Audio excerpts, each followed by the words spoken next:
Hi, I'm Simon Gawesworth of RIO Products, and I just want to tell you a little bit about choosing a fly line for beginners or for improvers or intermediate or even advanced casters. These fly lines are different in numerous ways. The most important thing to recognize in a fly line is that there's different weights of fly lines, which is a number between 1 and 12. And there's different densities of fly line, floating, sinking, sinking tip, intermediate.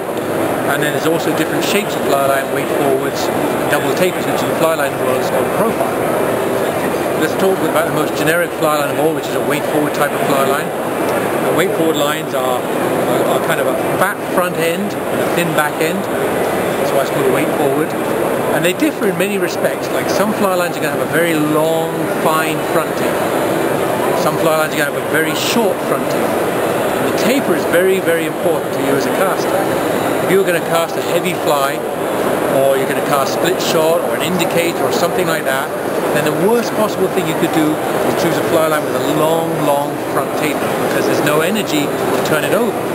So in that situation, you look at a fly line and you look at the back of a fly line box in the profile, and what you're looking for is a fly line that's going to have a very short front taper, around 3 foot to 4 foot in length, no more than that.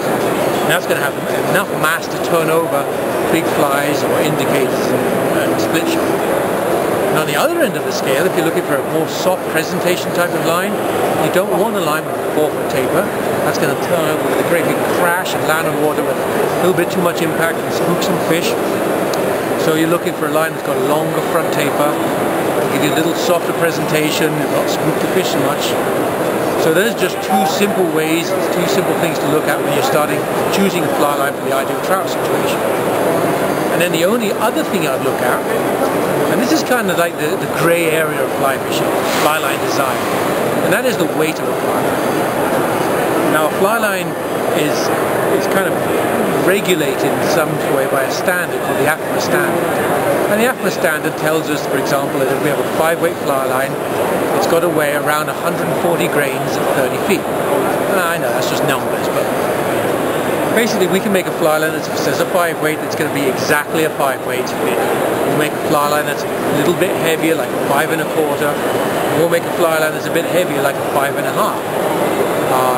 For an example, our Rio Grande, well, a 5-weight Rio Grande is a half a line size heavier than the standard. What that means is if you're fishing a short range, if you're fishing a small creek under 30 feet, or if you're a beginner caster trying to find a rod that loads, then that extra little bit of weight really helps to get that rod load, or helps load up in a short distance. So a Rio Grande is a great line for people to start off with because that little bit of extra weight. Some people think that half a line is too much, so a Rio Gold is our 1/4 line size heavier. So it's just a little bit above the standard, and there's enough weight there again to load up at close range. And for those who like to fish a little bit more distance or better casters, our new Trout LT line, which is a new line for 2010, that is an exact AFTM standard line, so that will match up more like the softer action rods, and the middle action rods way better now. But if you have a fast action rod, I would probably go with something like a Gold or a Grand.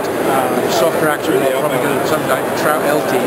And that's a pretty good guideline as a starter for choosing fly lines from Rio anyway.